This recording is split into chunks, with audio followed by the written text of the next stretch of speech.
In the hushed, antiseptic corridors of a London maternity ward, a secret was born. A secret Elara Vance would do anything to protect. She believed she had escaped her past, that she could raise her daughter in quiet obscurity, far from the gilded cages of high society.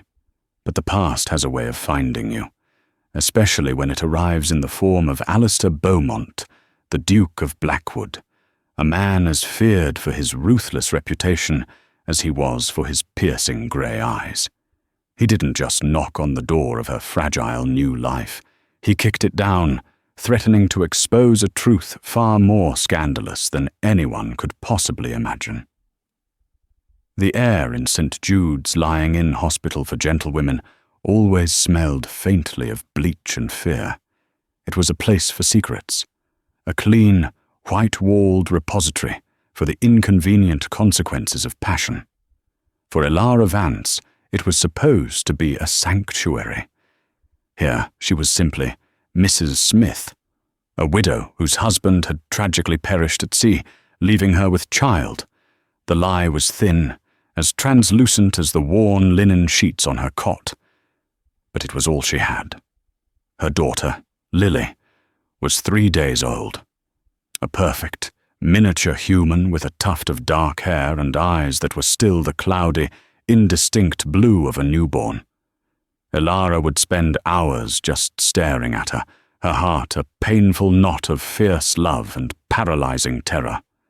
This tiny, innocent soul was the center of her universe, and the reason her universe had shrunk to the size of this private room on a dreary London street. She had been so careful.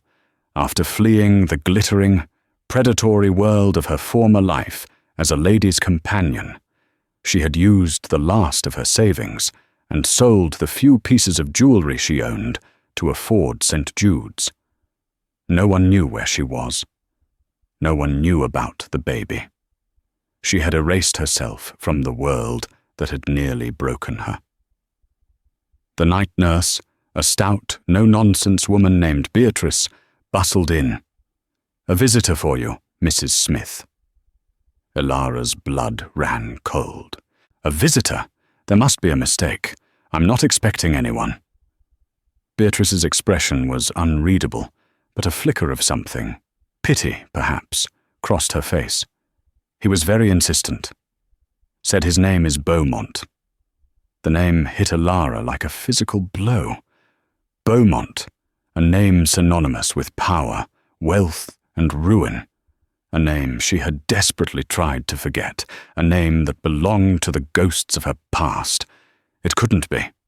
It was a coincidence. It had to be. "I don't know any Beaumont," she whispered, her voice trembling as she clutched Lily's blanket tighter. But it was too late.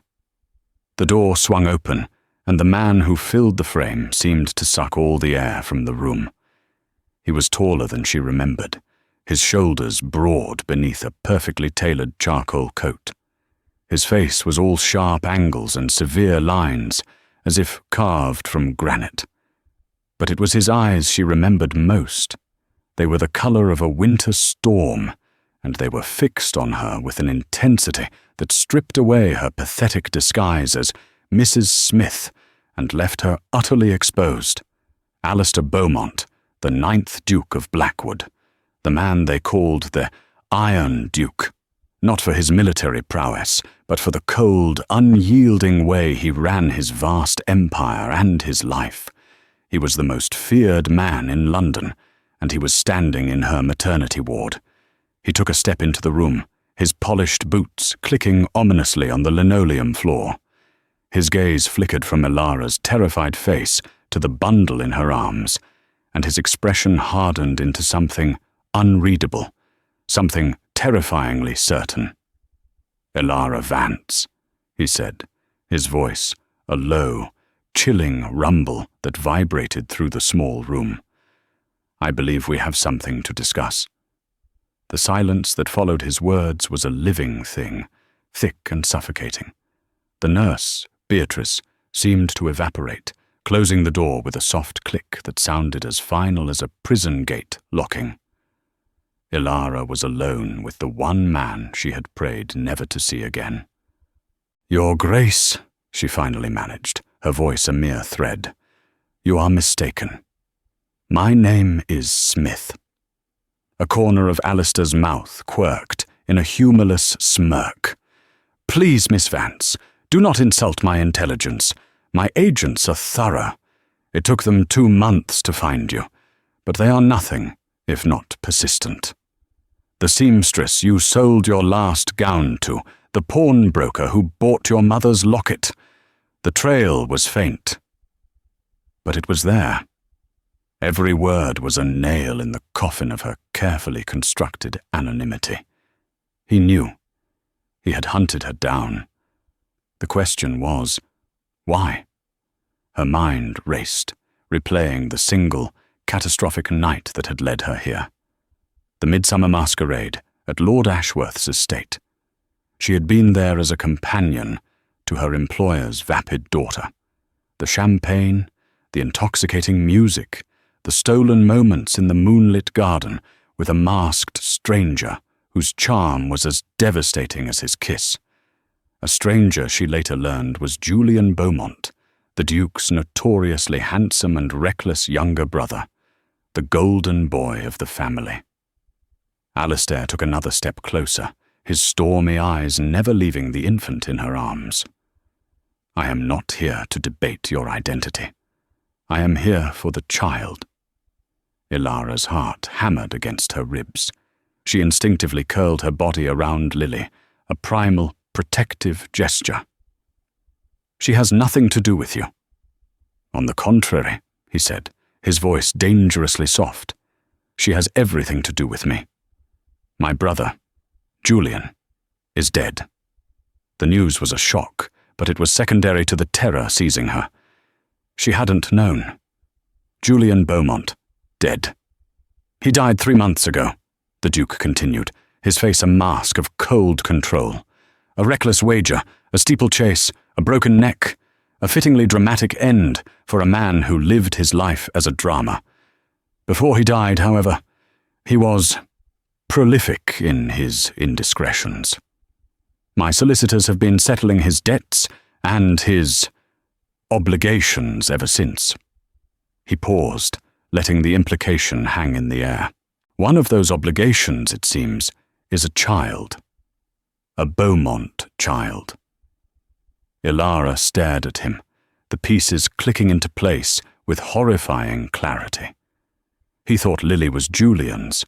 He thought she was just another one of his brother's dalliances, another mess for the great Duke of Blackwood to clean up. A wave of bitter, hysterical relief washed over her, so potent it almost made her dizzy. It was a mistake, a terrible, wonderful mistake. He was on the wrong trail. "I don't know what you're talking about," she said, her voice gaining a sliver of strength. "My child's father was a sailor, a good man. He is gone now." "A sailor named Julian?" Alistair countered, his gaze sharp enough to cut glass. "Who happened to be at the Ashworth masquerade 9 months ago? Who happened to match the description you tearfully gave to your former employer before you fled her service? You are a terrible liar, Miss Vance." He knew so much, too much. The walls were closing in. "What do you want?" she whispered, the fight draining out of her. "What I want is to protect the legacy of my family," he stated, his tone leaving no room for argument. "My brother left behind no legitimate heir. This child, his last living issue, carries the Beaumont blood. I will not have that bloodline sullied by scandal or raised in poverty and obscurity." His gaze dropped to Lily again, and for the first time, a flicker of something other than cold duty crossed his features. It was a deep, possessive darkness. "The child will be raised as a Beaumont," he declared. "She will be afforded every privilege, every protection that name provides." Ilara's breath hitched. "And me?" The Duke's eyes met hers again, cold and assessing. "You, Miss Vance, are the inconvenient vessel." but you are also the child's mother. Therefore you present a problem. And I, he said, taking the final step to stand beside her cot, looming over her, am a man who solves problems. Alistair Beaumont did not negotiate. He dictated terms. He looked at Elara, not as a woman who had just given birth, not as a person with feelings or fears, but as a variable in a complex equation, an equation he was determined to solve with ruthless efficiency. Here is my proposal, he began, his voice devoid of any warmth. You will leave this hospital with me. You and the child will come to Blackwood Manor. In 1 week's time, you and I will be married in a private ceremony.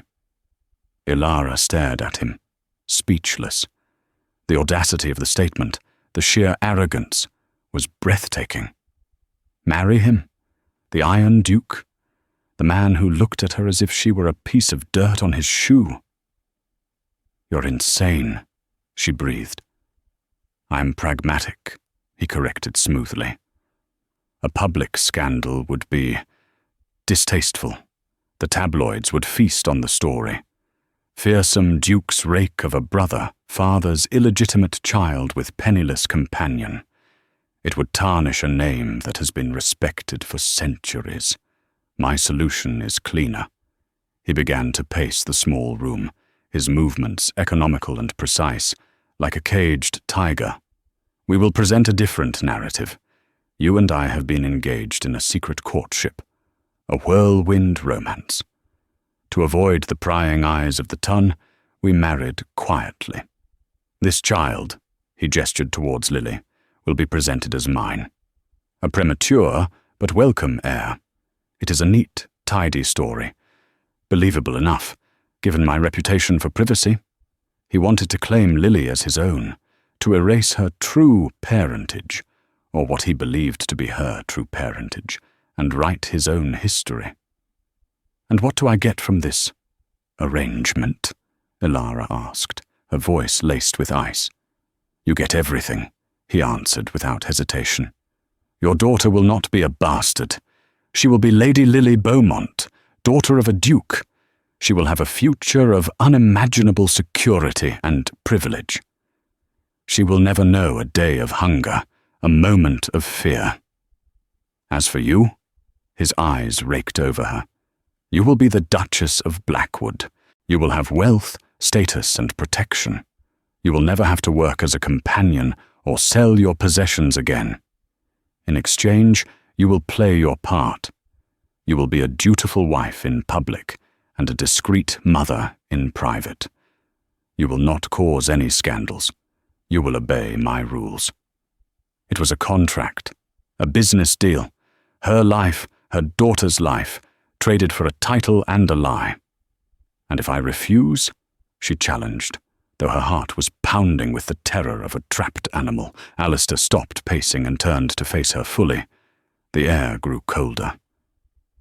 If you refuse, he said softly, I will still take the child. I will prove she is of Beaumont blood. The courts are very sympathetic to men of my standing. You will be declared an unfit mother, a woman of loose morals attempting to extort a noble family. You will be left with nothing. You will never see your daughter again. I promise you this, Miss Vance. Do not for a second doubt my resolve in this matter. The threat was not idle. It was a cold, hard certainty. She looked at his implacable face, at the raw power he wielded so effortlessly, and she knew he would do it. He would tear her baby from her arms, and she would be utterly helpless to stop him. Tears welled in her eyes, hot and bitter, tears of rage, of helplessness, of despair. He was offering her a gilded cage, but the alternative was a barren, empty hell. She looked down at Lily, sleeping peacefully, oblivious to the monstrous bargain being struck over her very existence. For her, it had to be for her. You will give her a good life, Elara whispered, the words tasting like ash. You will be kind to her." For the first time since he had entered the room, a genuine, uncalculated emotion flickered in the Duke's eyes. It was a shadow of something deep and painful. "She is my blood," he said, his voice rough. "She will be protected. Always." Elara closed her eyes, a single tear tracing a path down her cheek. She had thought she could hide, that she could build a small, quiet life. But the world of men like Alistair Beaumont did not allow for small, quiet lives. It consumed them. "I accept your terms," she said. The words a surrender, a death knell for the woman she had been and the life she had dreamed of. The Duke gave a single, curt nod, his composure immediately restored. The problem was solved. The variable was controlled. "Good," he said. "My physician, Dr. Peterson, will be here within the hour to oversee your discharge. A carriage will be waiting. Pack your things. Welcome to the family, Miss Vance." Blackwood Manor was not a home. It was a monument. A vast, sprawling edifice of grey stone and dark ivy that seemed to rise from the rolling hills of the countryside like a Gothic sentinel.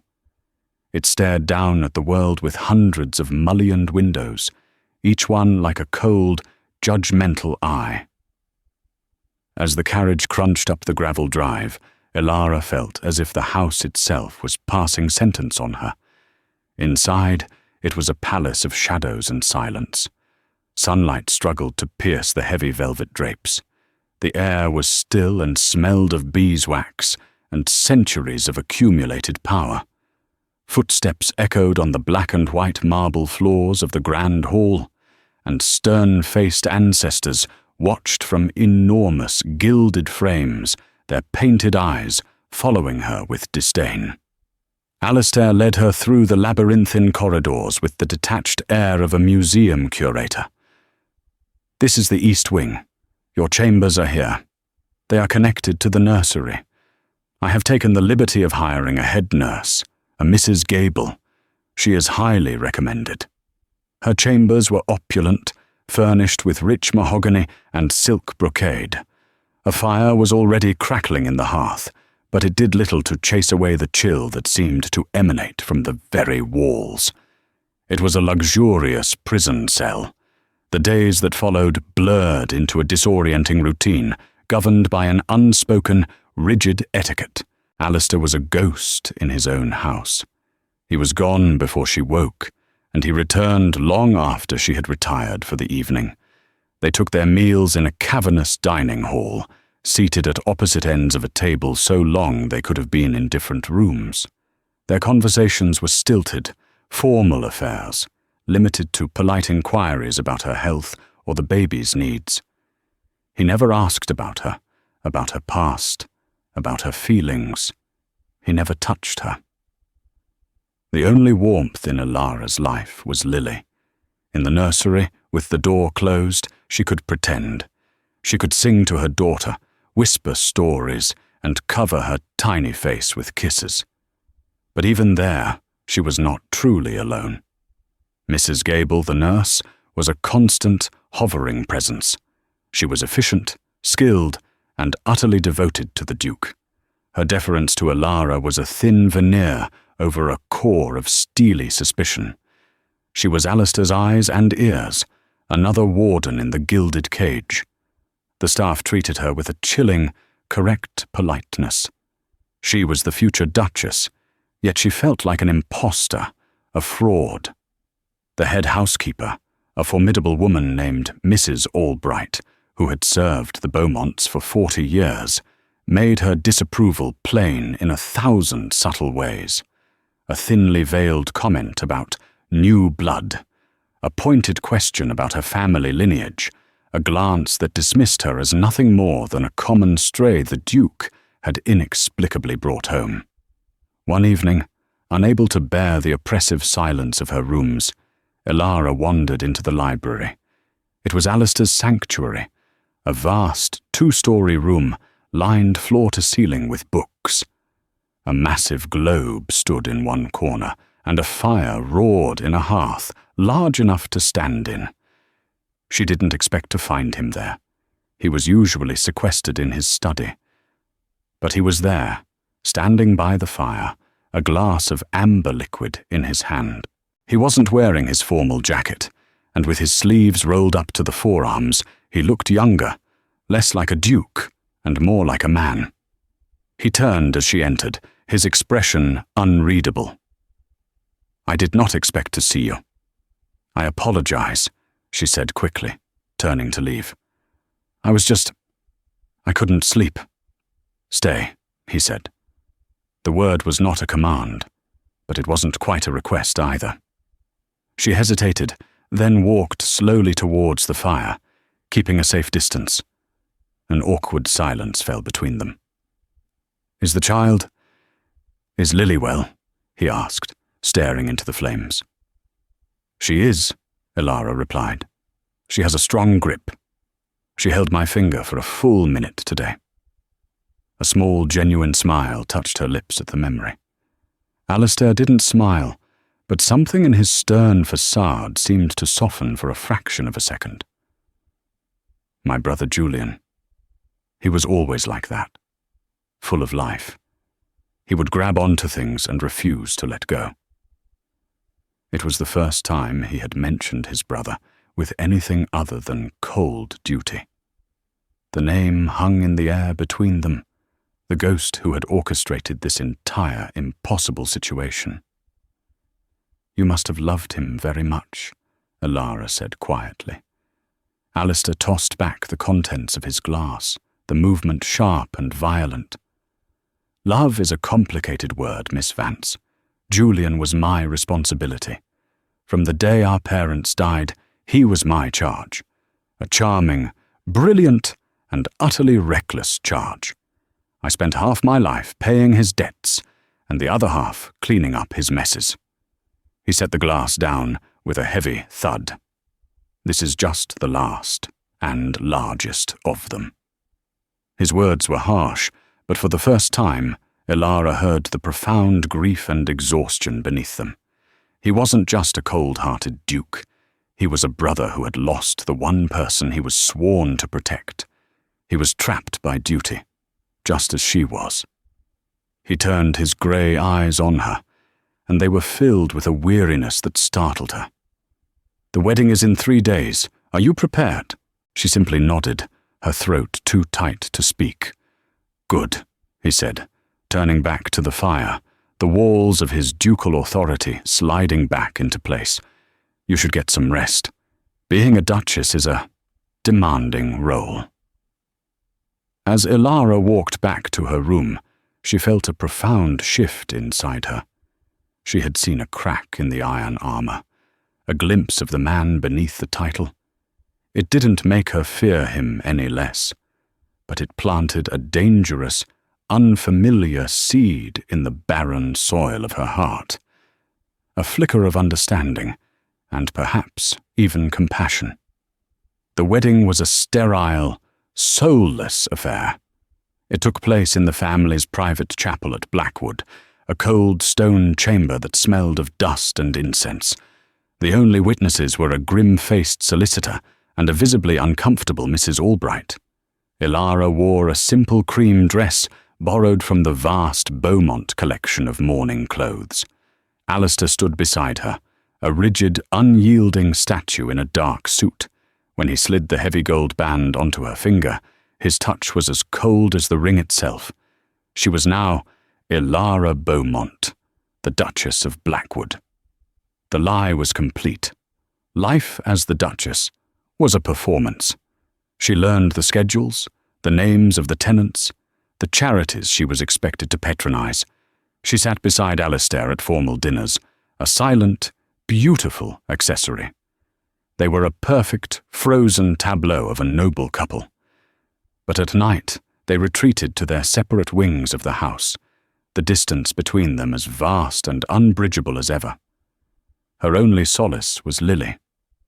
As her daughter grew, Elara's love for her became a fierce, burning sun in the cold galaxy of Blackwood. Lily began to develop her own features, her own personality. Her tuft of dark hair was thickening, and her eyes, once a murky, newborn blue, were settling into their true colour. And it was her eyes that first planted the seed of a bewildering, impossible thought in Ilara's mind. They weren't the warm, laughing hazel of Julian Beaumont, who had charmed her in the garden that fateful night. They were a deep, stormy grey, a familiar grey, a shade she saw every day across the dinner table. They were Alistair's eyes. She dismissed it at first. A coincidence, a trick of the light. But the thought took root, a persistent, thorny weed in her consciousness. It forced her to revisit the memories of the midsummer masquerade, memories she had tried so hard to bury. The champagne had made her bold.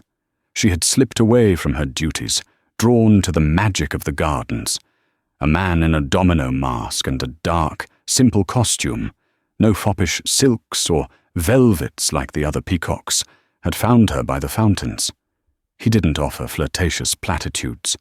He spoke to her about books, about the stars. His voice was low and resonant, and his intelligence was a magnetic force. There was a loneliness in him that called to her own. They talked for what felt like hours, and when he kissed her, it wasn't the frivolous peck of a practiced rake. It was a kiss of desperate, consuming passion, as if he were starving for a connection. She had fled in the morning, full of shame and regret, never learning his name. When whispers later reached her that Julian Beaumont had boasted of a conquest in the gardens, she had simply assumed it was him. It made sense. Julian was the charmer, the seducer. Alistair, the Iron Duke, was never seen at such frivolous events. Driven by a desperate need to know, Ilara began a quiet investigation. She feigned an interest in family history, spending hours in the library's archives. One rainy afternoon, in a dusty folio containing household records, she found it. The guest ledger from Lord Ashworth's estate for the midsummer masquerade. There, in elegant, precise script, were the names of the attendees. Julian Beaumont. Her heart sank. But then, a few lines below, another entry. The Duke of Blackwood. Alistair had been there. Her hands trembled as she searched for more. In a box of Julian's forgotten effects, stored in the attic, she found his journal. She felt a pang of guilt as she opened it, but her need was greater. She flipped to the entry for the week of the masquerade. June 21st. Paris is a glorious distraction. The cards are kind, the women kinder.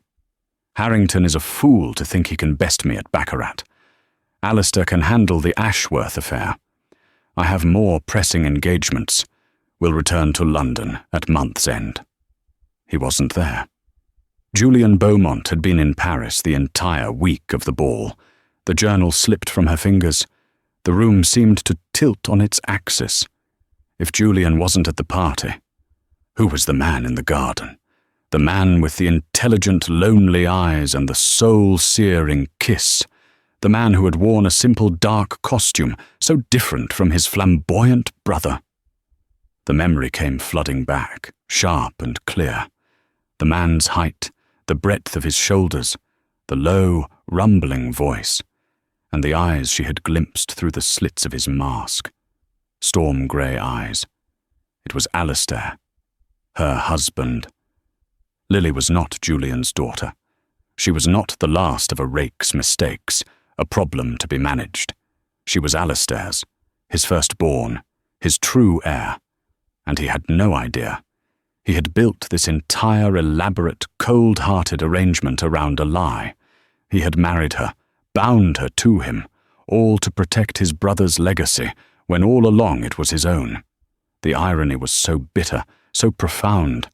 It stole her breath. Everything changed in that instant. Her fear of him curdled into a complex storm of anger, resentment, and a strange aching pity. He had denied himself the truth of his own daughter. He looked at Lily and saw his brother's ghost, a reminder of duty and failure. He didn't see himself. He didn't see the tiny, perfect miracle that was a part of him. She looked down at the wedding ring on her finger, the cold, heavy band that had felt like a shackle. Now it felt like a weapon. She held a truth that could either shatter the Iron Duke completely or just maybe forge him into something new. The truth was a fire in her veins. For days, Elara wrestled with it, her mind a battlefield. How could she tell him? When? The man she had married was a stranger, a formidable fortress of duty and control. To tell him that his entire justification for their marriage was a catastrophic error. It would be like setting a match to a powder keg. The opportunity, when it came, was not one she would have chosen. Alistair was hosting a grand political dinner, a crucial event to secure support for a new shipping bill in the House of Lords. The guest of honour was the powerful and notoriously slippery Lord Harrington, a man Julian had mentioned in his journal. Blackwood Manor was ablaze with light, servants rushing through the corridors, the air thick with the scent of roasted pheasant and ambition. Elara played her part as Duchess flawlessly. She wore a gown of deep emerald silk that Alistair had insisted she purchase, the Beaumont diamonds cool against her throat. She greeted guests, smiled, and made polite conversation, all while her heart hammered a frantic rhythm against her ribs. Throughout the dinner, she watched Alistair. He was in his element, a master puppeteer pulling the strings of power. He was charming when necessary, intimidating when required. He debated with politicians and flattered their wives, his control absolute. But she could see the strain in the tight set of his jaw, the weariness in his eyes that only she, perhaps, could recognize. It was Lord Harrington who lit the fuse. Flushed with wine and self-importance, he cornered Elara by the fireplace after the ladies had withdrawn. "A stunning coup, Your Grace," Harrington slurred, his eyes lingering on her a moment too long. For Blackwood to produce a wife and heir so suddenly, almost as if by magic. One might almost think he was making up for poor Julian's profligacy. "My husband and I value our privacy, Lord Harrington," Elara said, her voice cold. Harrington laughed, a nasty, wheezing sound. "Oh, I'm sure. Julian was never so private, used to boast about all his little birds, even boasted of one he met at the Ashworth masquerade, right before he supposedly went to Paris. A pretty little thing," he said. "Dark hair. A companion." His eyes narrowed. "Funny, that." The insinuation was clear. He was testing her, probing for a weakness in the Beaumont armour. The room seemed to shrink, the chattering voices fading into a dull roar. This was it. The scandal Alistair had married her to prevent was about to erupt anyway, fueled by gossip and spite. She excused herself, her composure a fragile veneer. She found Alistair in the library, the political negotiations having concluded. He was pouring 2 brandies, one for himself and one for Harrington, who was no doubt on his way. "The evening was a success," he said, without looking at her. "Harrington has agreed to back the bill." "Is that all that matters?" Elara asked, her voice trembling with suppressed fury. "Your bills, your legacy?" Alistair turned, a frown creasing his brow. "What is the meaning of this, Elara? You are overwrought." "Overwrought," she laughed, a brittle, broken sound. "Lord Harrington just insinuated to my face that I was your brother's cast-off, and that my daughter is his bastard. The very scandal you orchestrated this entire sham of a marriage to avoid is being whispered about in your own drawing-room." Alistair's face darkened, the iron mask slamming back into place. "Harrington is a drunken fool. I will handle him." "You can't handle the truth, Alistair," she cried, the words finally breaking free. "Because you don't even know what it is. This was never about Julian. It was never about his mess, his child, his legacy." He stared at her, his grey eyes confused and wary. "What are you talking about?" She took a deep breath, the moment of reckoning upon her. "Julian wasn't at the Ashworth masquerade. I found his journal. He was in Paris the entire week." Alistair went very still. The only sound was the crackling of the fire. "That's impossible." "Is it?" she pressed, stepping closer, her fear replaced by a righteous fire. "Think back, Alistair. You were there. I found your name in the guest ledger. You were there, and you wore a simple, dark costume and a domino mask. You didn't speak of politics or business. You spoke of stars and poetry. And you met a woman in the garden. A lonely lady's companion who was foolish enough to get swept away." The colour drained from his face. She could see the memories warring with the facts he had held as gospel.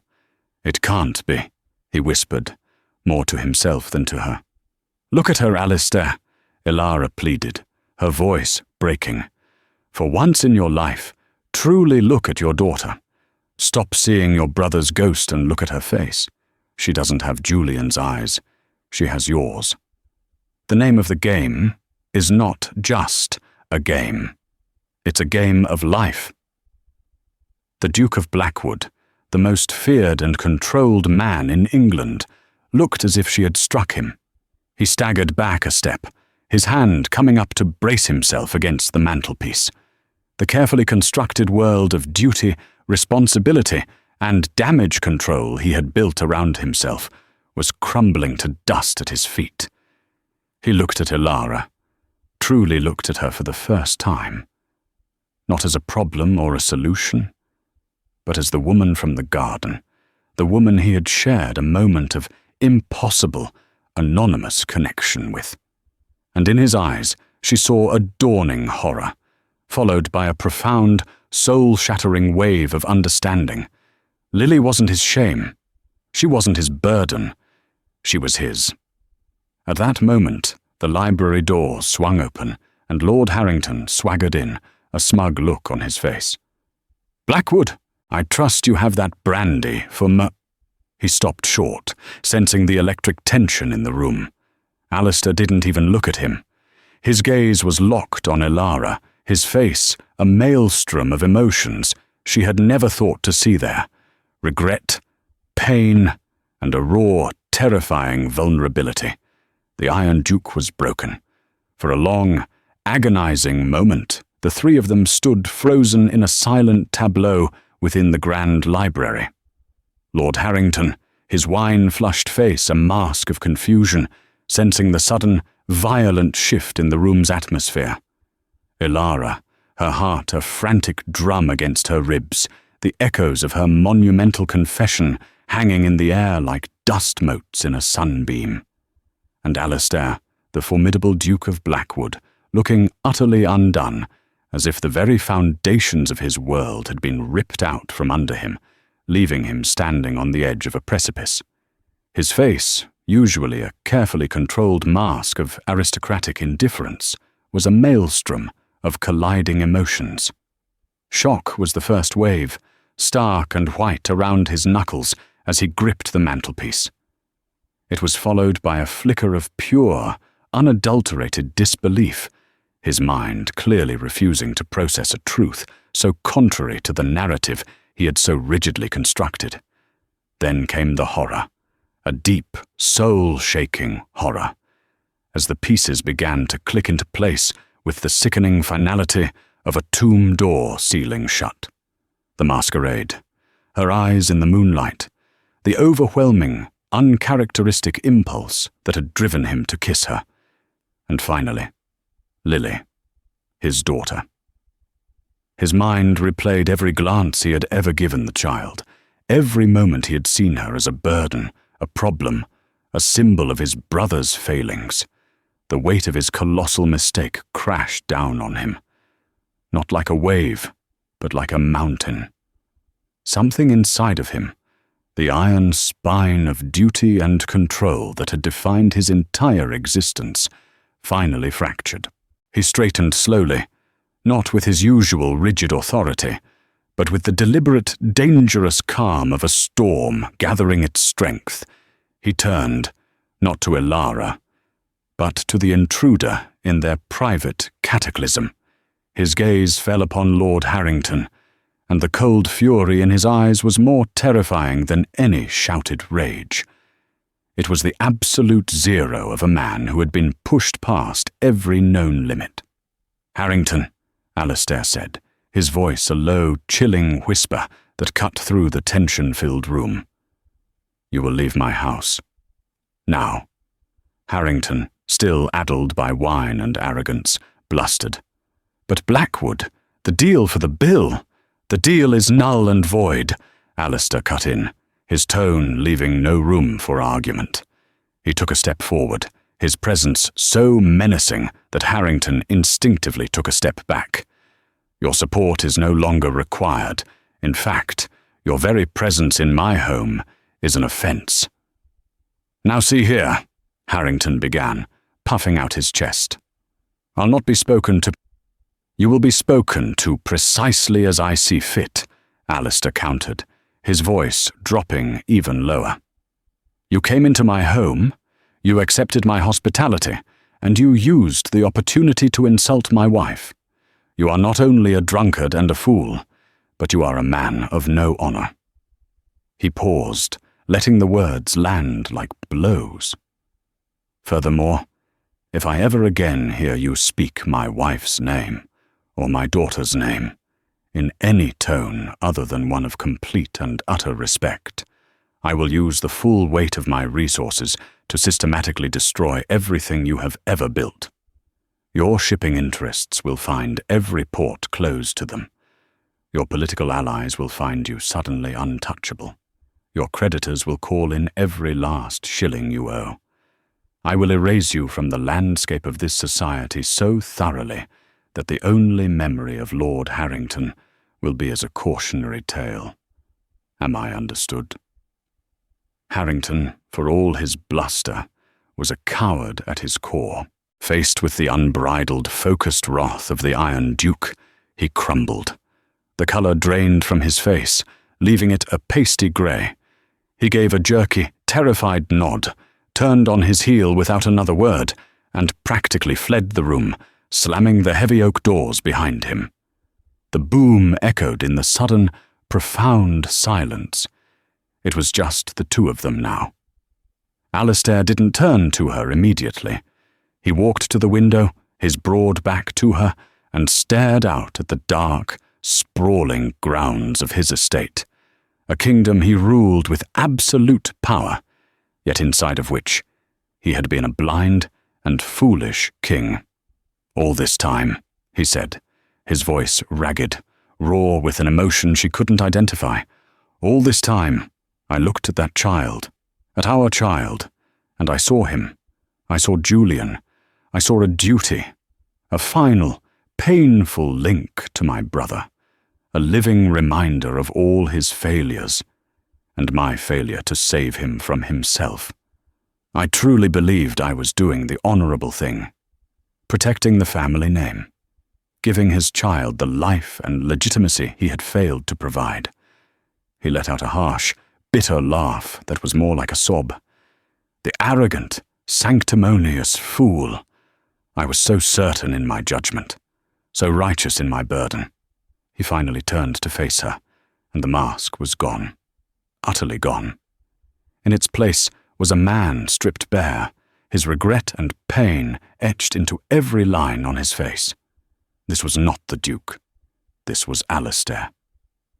"I remember that night," he confessed, his voice dropping to a near whisper, as if the memory itself was a fragile, sacred thing.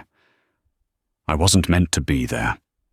I went to the Ashworth estate to confront Harrington about another one of Julian's gambling debts. I despised those functions, the empty chatter, the false smiles. I felt like an actor in a play I hadn't rehearsed. Suffocated." He took a hesitant step towards her, his eyes pleading for an understanding he knew he didn't deserve.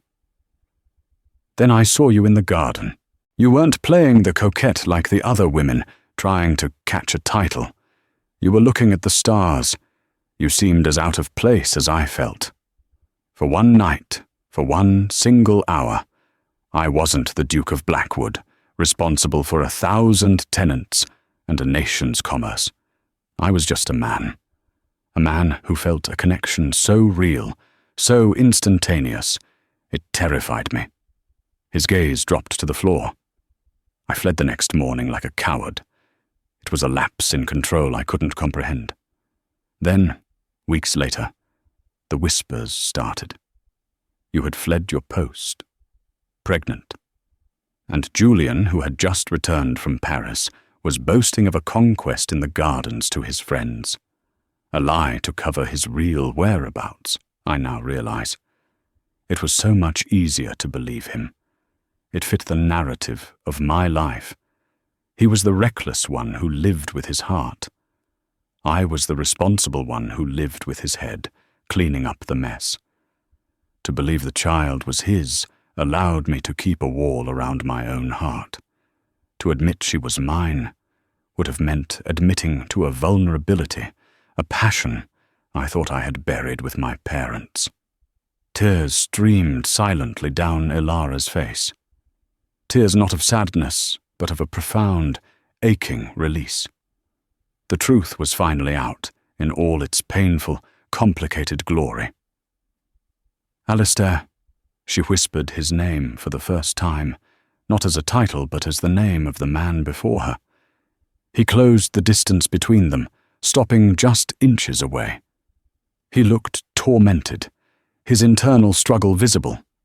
He wanted to touch her, she could see it, but he felt he had forfeited the right. Finally, with an agonizing hesitancy, he reached out and brushed a tear from her cheek with his thumb. His touch was not cold or proprietary. It was warm, tentative, and filled with a universe of unspoken apology. "I have robbed us," he said, his voice thick with self-loathing. "I have stolen precious months from us. I robbed you of the joy and support you deserved during your pregnancy. I robbed myself of the wonder of knowing I was to be a father. Most unforgivably, I have robbed my own daughter of her true identity from her first breath. I forced you into a gilded cage and called it a kindness. I bound you in a web of lies when I should have been on my knees, begging you to forgive my cowardice and to do me the honor of being my wife for real." He looked directly into her eyes, his own stormy grey ones shining with unshed tears. "Can you ever forgive me, Ilara, for my blindness, for my suffocating pride? I have treated you as a pawn in a game of my own making. But you are not. You are the Duchess of Blackwood, not by cold contract, but by every right. You are the mother of my child, my daughter, my heir." In that moment, she didn't see the feared Iron Duke. She saw the lonely man from the garden, a man drowning in a sea of regret, desperately reaching for a lifeline. She saw her husband, and she knew that her own anger, her own pain at being so thoroughly misjudged, had to be voiced for them to truly move forward. "I was so frightened, Alistair," she said, her voice soft but unwavering. "In that hospital, I was alone and terrified, and you appeared like a force of nature, dictating the terms of my life. Here, at Blackwood, I have been so lonely. I felt like a ghost, a placeholder in someone else's story. You have to understand the pain of being seen, not as a person, but as an inconvenience to be managed." He flinched, as if she had physically struck him, but he didn't look away. He absorbed her words, letting them land. "I know," he breathed, "and for that, I am more sorry than I can ever express. I will spend the rest of my life making you feel seen, making you feel cherished, if you let me." "Then let's start now," she whispered. Let's go and see our daughter. Together." He nodded, a look of profound gratitude on his face. He offered her his arm, not as a duke escorting his duchess, but as a man seeking the support of his partner. She took it, and together they walked from the library, through the silent, sleeping house, to the nursery. The journey was different this time. The long, shadowy corridors no longer felt like a prison. They felt like a home waiting to be awakened. Mrs. Gable, dozing in a chair, shot to her feet as they entered, her eyes wide with surprise at the sight of the Duke and Duchess together at this late hour. "Your Graces," she stammered. "You may retire for the night, Mrs. Gable," Alistair said, his voice gentle but firm. "The Duchess and I will watch over Lady Lily." The nurse, sensing the monumental shift in the dynamic, quickly curtsied and left them alone. Lily was asleep in her cradle, one tiny fist curled by her cheek, her small chest rising and falling in the steady, peaceful rhythm of infant sleep. A sliver of moonlight from the window fell across her face, illuminating her perfect, miniature features. Alistair stood over the cradle, his large frame casting a protective shadow. For a long time he just looked, his expression a mixture of awe, wonder, and a love so fierce it was almost painful to witness. This was not the detached gaze of a man fulfilling a duty. This was the first true look of a father beholding his child. He reached down, his finger, large and calloused, gently stroking her soft cheek. A small smile touched his lips, a real, genuine smile that transformed his severe face, erasing years of strain and sorrow. "She has my eyes," he whispered, the words filled not with the shock of discovery, but with the quiet wonder of confirmation. He looked closer. "And your mouth, that perfect curve." "I know," Ilara said, moving to stand beside him, her shoulder brushing his arm, a current of warmth passing between them. He turned to her then, his hand finding hers, their fingers lacing together. It felt natural, inevitable. "Right. I want to start again," he said, his voice firm with a new, powerful purpose. "From this moment. No more lies, no more arrangements or contracts. I want a real marriage, Ilara. With you. I want to wake up with you, to talk with you, to argue with you. I want to be a father to our daughter, to teach her to ride, to read to her at night. I want to be a husband to you, in every sense of the word." He squeezed her hand, his gaze intense and unwavering. "If you'll have me." It was the same question he'd never truly asked, the proposal she'd never been free to accept. In the sterile maternity ward, he had given her an ultimatum. Now, in the warm, moonlit nursery, he was giving her his heart, his vulnerability, his hope.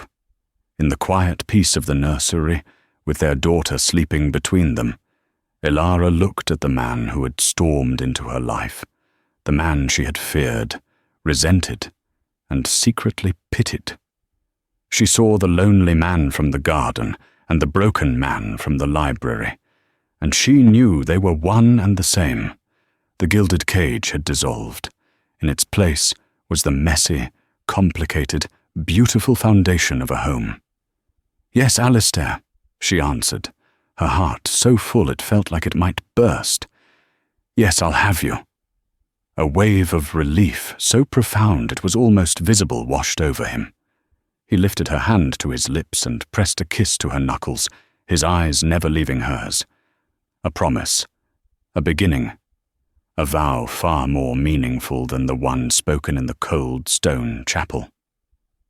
They stayed there for another hour, simply watching their daughter sleep, speaking in hushed tones about the future, a future that was suddenly bright and limitless. They were not just a duke and a duchess anymore. They were Alistair and Ilara, parents to Lily, standing at the dawn of their real story. From the cold anonymity of a maternity ward to the grand, echoing halls of Blackwood Manor, Ilara and Alistair's journey was one of secrets, duty, and the surprising power of a truth that refused to stay buried. They began as adversaries, bound by a lie, but discovered a love far stronger than any contract, proving that sometimes the greatest legacies are not the ones we inherit, but the ones we have the courage to build ourselves. If their story of redemption and passion moved you, please show your support. Hit that like button, share this video with a fellow romance lover, and most importantly, subscribe to our channel for more tales of love against all odds. Your support helps us bring these stories to life. Let us know in the comments which part was your favorite. We can't wait to see you in the next story.